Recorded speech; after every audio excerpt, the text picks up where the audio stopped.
Paul Calvert.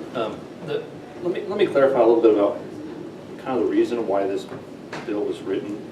There was the Attorney General put out an opinion in regards to Act 746, and part of her explanation about how it applied and where it did not apply was that the current concealed carry code in 573 subchapter 3 was that the licensing scheme which it does exist, implies that it's generally prohibited to carry concealed unless you have a permit. It doesn't actually say that in the code, but she said that it does imply that. And so this was written for the purpose of clarifying that there is no implication implied, that there is no implication in the code. And so it's actually designed to do exactly what Senator Hutchinson suggested, to do nothing at all. It's just designed to clarify that that this section about concealed carry does not imply that a person must indeed have a permit in order to carry. It just clarifies that the permitting process exists, but it doesn't require a person to get the permit. Similar to the idea that a plumber's licensing scheme exists, but you don't have to get one. If Senator Bond has a plumbing issue at his house and he calls me up and says, hey, can you help me out with this? I can come over and help him out as a friend.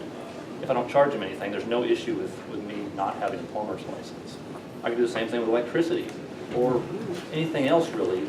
I don't have to have a license to do that, especially if I'm not charging. And so it just kind of clarifies that the licensing scheme for a concealed carry permit process is the same way. The fact of its existence does not imply that one has to have one in order to exercise that activity. And so and only if you look at it, it's only applying to subchapter 3, which is 324. And so it only applies to that subchapter. So it doesn't have any effect on carrying into a correctional facility, into someone's business, or into any other situation. It only clarifies that there is no implication by the licensing scheme that a person must indeed have the license. And the license will still be effective anywhere else, and it's like it does in New York. In regards to federal law, I think the licensing system here allows you to carry onto a school parking lot, I think, because of federal law with the background checks and whatever else, which is required. I can't remember the federal code on that. But that's kind of some of the things that affects it, but it should not affect anything else. Well, I agree with you that may be the intent, but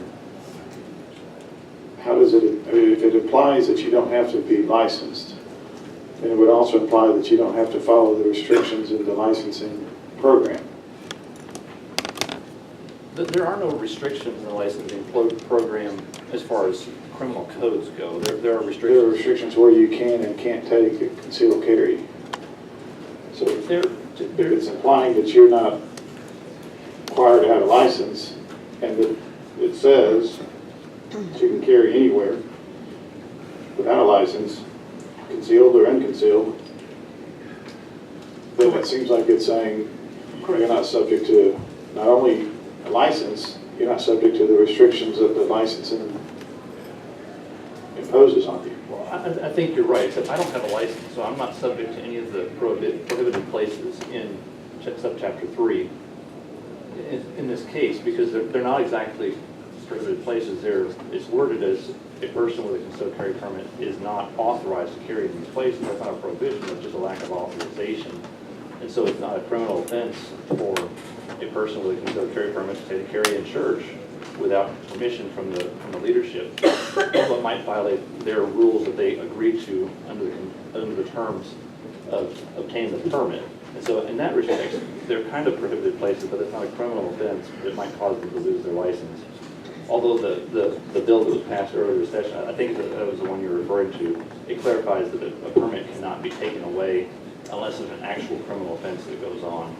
And the prohibited places section of subchapter 3 is not a list of criminal offenses, it's just a list of a lack of authorization saying that this permit doesn't allow me to carry into whatever it is, whether it's a police station or So this passage, you would be authorized to carry in there.